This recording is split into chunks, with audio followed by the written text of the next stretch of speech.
Hello and welcome to this session in which we would look at defenses under the Uniform Commercial Code. Under common law, what we learned is this. If fraud is involved in a contract, the party that was deceived can choose to either sue for damages or request for the contract to be rescinded, basically the contract canceled. Now, just real quick, we want to make sure we know the 5 elements of fraud. What are the 5 elements of fraud? Well, there's a misrepresentation of material fact from the seller. That's 1. And the purpose of this misrepresentation to do what? To induce you, to encourage you to buy. That's 2. 3, the buyer actually relied on this misrepresentation. 4, it's not only they relied, as a result of this reliance, they incurred damages. That's 4. And all of this done by the seller with the intent to deceive, which is the scienter, which is part 5. So misrepresentation of a material fact to induce, the buyer relied, the buyer incurred damages, and this is all done with scienter. Now, if there is no scienter, purpose to, what is scienter? They are doing this on purpose to mislead you. If there is no scienter, then it's basically a misrepresentation because they did not mean to defraud you. Now, similar to common law, the UCC, particularly its sales article, the party that's being defrauded can choose to cancel the contract and sue for monetary damages if they've been defrauded. Well, if they've been defrauded, you know what? We can sue you. We're going to ask for also punitive damages. They can if it's fraud. Bear in mind, any legal action for fraud, it has to be initiated, started. You have to talk to your lawyer as soon as it's discovered, and you have 4 years from that discovery. So you have 4 years to sue. In this session, we would look at other defenses under the UCC. Before we proceed any further, I have a public announcement about my company, farhatlectures.com. Farhat Accounting Lectures is a supplemental educational tool that's going to help you with your CPA exam preparation as well as your accounting courses. My CPA material is aligned with your CPA review course such as Becker, Roger, Wiley, Gleam, Miles. My accounting courses are aligned with your accounting courses, broken down by chapter and topics. My resources consist of lectures, multiple choice questions, true-false questions, as well as exercises. Go ahead, start your free trial today. Let's discuss more situation under the UCC. We learned that under the UCC, the contract for the sale of goods priced at $500 or more need to be in writing and signed by the party whom the contract is enforced. However, there are few exceptions that we need to learn about where you don't need a signed contract, even though the sale of goods is more than $500. There are some exceptions. Not you don't need them. It's even if they don't exist, they are still enforceable in a court of law because this is what we care about. The reason why we want it in writing above 500, then the contract is enforceable under UCC. But there are 4 exceptions. Let's discuss them. 1, the item that you are manufacturing or selling applies to goods that are custom made, special, not suitable for the sale of others. What do we mean by that? Let's think of an example. A contract for custom volleyball t-shirts with a specific team name would fall under this category. So if you're customing, manufacturing t-shirt for a volleyball team, and on those t-shirts they have the name and the logo of the team. It's basically some sort of a specialty item. It doesn't have to be a t-shirt. It can be a machine. It could be anything that it's made specifically for that client. Not suitable. You cannot sell it to any other party because it's specific to that client. Even if the contract is not writing, it's still enforceable because the goods are uniquely made for that particular buyer. Now, obviously the court, they want to see some form of communication between the 2 parties, but never the fact, if the contract was for specialized item, then it's enforceable. It doesn't have to be in writing. That's exception 1. Exception number 2, what we called merchant confirmatory memo rule. When one merchant sends another merchant a written communication of our oral contract. So they spoke about it, then they send them a written communication. And this written communication is saying, just want to let you know, I want to confirm what we talk about and go ahead and start this order. This written communication is sufficient to make the contract enforceable given the fact that the recipient does not object within 10 days. So there is so we met somewhere, we talked about the contract, and I send you an email, a follow-up email. Yes, let's go, based on what we talked about, let's go ahead and proceed with the order. Well, the other party will have 10 days. If they don't object, as long as they're merchant, remember, they're merchant, then the contract is enforceable. For example, if Randy retailer ordered 600 worth of goods from Wendy wholesaler, then sends a written communication of this order, Wendy must object within 10 days if she disagrees. If she doesn't want to send the order, she must disagree. Otherwise, the contract is enforceable even though she did not sign it. She has 10 days to say, I cannot comply with your order, otherwise it is enforceable. We don't need her signature. Exception number 3, admission in court. If during a legal proceeding, now we disagreed, we went to the court, the parties admit that the contract existed, well, guess what? This admission can serve an exception. We don't need the written communication anymore. So in a court, if a party acknowledges, say, yes, we had this oral contract, that's it. We have, now the contract is enforceable. We don't need a written contract for over $500, obviously, right? The other party admit to it. Exception number 4, partial performance.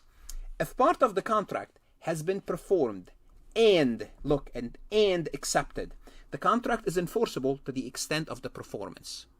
How does that work? Well, let's assume there's an oral agreement to sell 200 widgets at $5. That's more than $1,000 order. It's only an oral agreement. 150 of these widgets have been delivered and accepted. So we manufactured those widgets, we shipped them, the person accepted.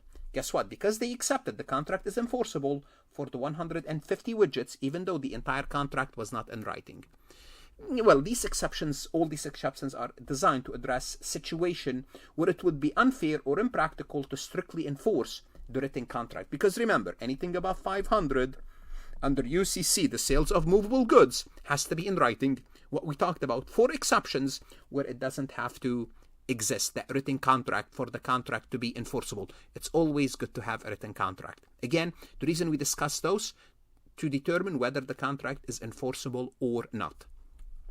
How about if we have an order, it was above 500, then it became below 500. When a sales contract is changed, the need for a written agreement is determined based on the terms of the modified contract, not the original one. Well, what does that mean? If a modified contract falls below a certain threshold, which is the $500 threshold, it may not require a written form to be enforceable. For example, Carla and Dave have a written contract when Carla agrees to buy 100 chairs at $6. 100 times 6 is $600. Under the UCC, we need a written contract. Later, Carla said, you know what, I would like to reduce the price to $4. They agree. Now, 4 multiplied by 100, the contract is for $400. So the total cost of the contract is below the threshold. Even though the original contract required a written communication to its value being over 500, the modified contract does not require a new written agreement since its value falls below 500. This modification is valid and enforceable even though it's not in writing, given the reduced total price. Also, under UCC, all what we need in a contract, believe it or not, few things. One of them is quantity. Under the UCC, the requirement for a written contract are less stringent under common law. Under common law, we need specifics. Under common law, we must include all the terms, all the essential terms of the agreement. Under UCC, we don't need that. The UCC allow more flexibility when it comes to contract related to the sale of goods. Under the UCC, it's not necessary for a written contract to specify every single term of the agreement. Certain terms can be left out. And although they don't exist, in their absence, standard or reasonable terms are assumed because we are dealing between, people that know what they're talking about. For instance, if a contract does not specify the price, a reasonable price will be assumed. Even if it does not mention the place of delivery, it's understood to be the seller's place of business. However, you do need 2 components, at least, for the contract to be enforceable. One is the quantity. The contract must specify how many units of the goods involved. This is essential because it defines the scope of the contract. There's an exception to this rule. And the exception to this is in the case of output or requirement contract where the quantity is determined by the buyer's requirement or the seller's output. Simply put, it's by what I need. And what I need is, simply put, it's not defined. So I don't need to define the quantity. Or I will buy from you as much as you can produce, the seller's output. Then there's no quantity. In other words, we cannot put a number on the queue. We also need, in addition to the quantity, we need a signature. The contract must be signed by the party whom the enforcement is sought. Let's look at an example. Consider a situation where a retailer, Emma, agrees in writing to buy t-shirts from a manufacturer, Tom. Well, the contract states that Emma will purchase 500 t-shirts, but it does not mention the price or delivery location. Under the UCC, this contract is enforceable. The price will be assumed to be a reasonable price, and the delivery location will be assumed to be Tom's place of business. The key here is that the quantity is specified, and that's all what we need, and Emma was signed the contract. Then the court can fill the remainder if there's any disagreement. Let's discuss impossibility and impracticability. We discussed impossibility when we talked about the UCC. Let's go ahead and review this concept real quick. In contract law, this principle states that a contract is discharged, meaning it's no longer legally binding if an event occurs that make it impossible for anyone to fulfill the contract. For example, if the item is stolen, burned, damaged, the performer died, then that's it. There's no contract. It's impossible to perform. This is a strict standard requiring the task became literally impossible to perform. So under common law, once it's impossible to perform, that's it. The contract is discharged.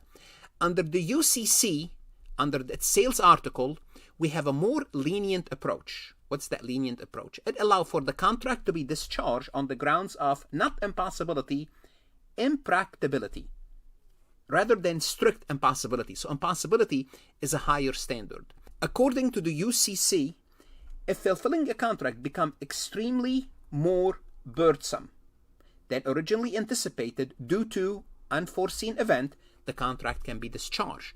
It's a lower standard, impracticability. This means the performance does not have to be impossible. It just means to be impracticable or reasonably difficult due to the circumstances that were not anticipated when the contract is made. Then the contract is discharged. Let's take a look at an example. Let's say a company called Eventco contract with a supplier balloons to provide specific type of helium balloons for a large event. Out of nowhere, there was a severe helium shortage that neither party predicted. While it might still be technical for balloons to source the helium at a much higher cost and effort, the contract could be considered impracticable to perform due to the unforeseen shortage and the significant increase in difficulty and expense. Under the UCC, the parties are discharged on the grounds of impracticability. Now, again, this is a judgment. Now, maybe Eventco might come back and sue balloons, and balloons have to show this, then they'll go to the court. But under the impracticability concept, they might be discharged from the contract. Again, depending on the circumstances. How about transportation? Transportation is not a defense. Under contract law, specifically in scenarios involving the sale of goods, if the agreed upon method of transportation becomes unavailable or deems commercially unreasonable, the seller is permitted to do what? To find an alternative means of transportation. So the buyer is obligated to accept the change of the transportation method. Let's assume we said we're going to deliver it in a truck, then we deliver it in minivan, or we put it on a train. As long as we completed the contract, because we could not use the original form of transportation, well, that's acceptable, provided that the alternative method is reasonable and fulfill the terms of the contract. For example, imagine a situation where a furniture store, Oak Fern, has a contract with a retailer, Homestyle, to deliver large order of furniture under a specific freight company. Well, that's fine. The freight company unexpectedly went on strike, making it impossible or commercially unreasonable for Oak Firm to use their services. Well, Oak Firm then is allowed to select another shipping company to complete the delivery. Homestyle, they cannot object.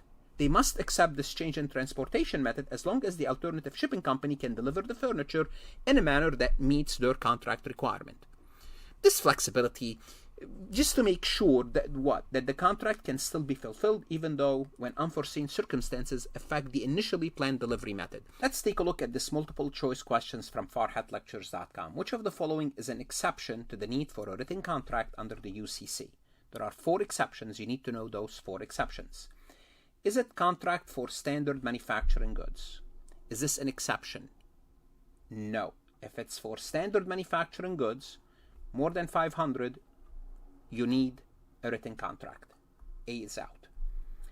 Contract under $100. Well, this is not an exception. Contract under $100 doesn't have to be in writing. We already know this. It's not an exception under the rule. Verbal contract acknowledged via email. Well, verbal contract acknowledged via email is not an exception to the need of a written contract. D, verbal contract acknowledged via email. Well, if you have a verbal contract and acknowledged via email, that does not constitute an exception to the need for the written contract. However, contract for specialty manufactured goods, specially manufactured item, this is an exception because the items that you are manufacturing belong or relevant to that.